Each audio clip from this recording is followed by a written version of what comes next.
The house was a whirlwind of noise. Music, laughter, the clinking of bangles, and hurried footsteps echoed through every room. It was her wedding day. Relatives bustled about, giving instructions, fixing decorations, and adjusting jewelry. Everything felt rushed, everything felt loud, except for her room.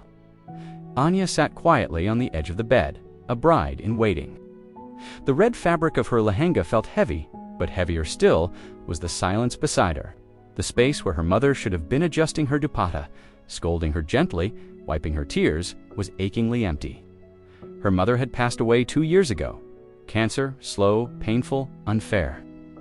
On the morning of the wedding, the makeup artist asked, "Where are your bridal shoes?" Anya shook her head. "I'll bring them," she said softly. She walked to an old cupboard in the corner of the room. From the lowest shelf, she pulled out a pair of worn rubber slippers. The soles were uneven, the straps cracked. They were clearly not meant for a bride. They were her mother's. Her mother used to wear them everywhere while cooking, while stepping outside to talk to neighbors, while walking Anya to school. They had followed her mother through an ordinary life filled with extraordinary love. Anya sat down, holding the slippers. "Ma," she whispered, her throat tightening, "today I'm leaving. When you were alive, you always said, 'Wherever you go, take my blessings with you.' I don't have your hands on my head anymore, so I'll take your footsteps instead." She slipped her feet into them. They were a little big, awkward, completely wrong for her wedding outfit, but they felt so right. When Anya stepped out of the room, the noise stopped. People stared, some whispered, some frowned. A relative rushed toward her. "What is this? You're a bride." "Change them immediately." Anya looked down at her feet, then back up. "These were my mother's," she said calmly. "I'll wear them, but this is not tradition," someone argued.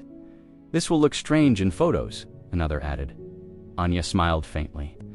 "My mother won't be in the photos," she replied, "so let this be her place." No one had an answer.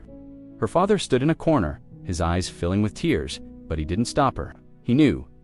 He had seen his wife place those same slippers outside their room every night, saying, "Tomorrow I'll walk again."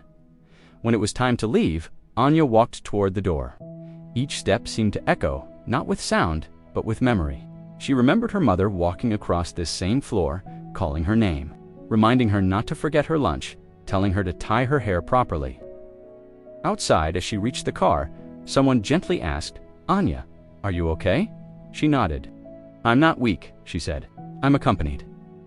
The car moved, and as her home disappeared behind her, Anya looked down at her feet. Dust had already settled on the slippers, a mark of the road, a sign of movement. Her mother had once told her, "A woman doesn't need expensive shoes. She needs strength to walk forward." Anya smiled through her tears. At the wedding venue, when she walked around the sacred fire, the priest paused, noticing her feet. "These are not bridal shoes," he said softly. Anya replied, "They are my foundation." No one questioned her further.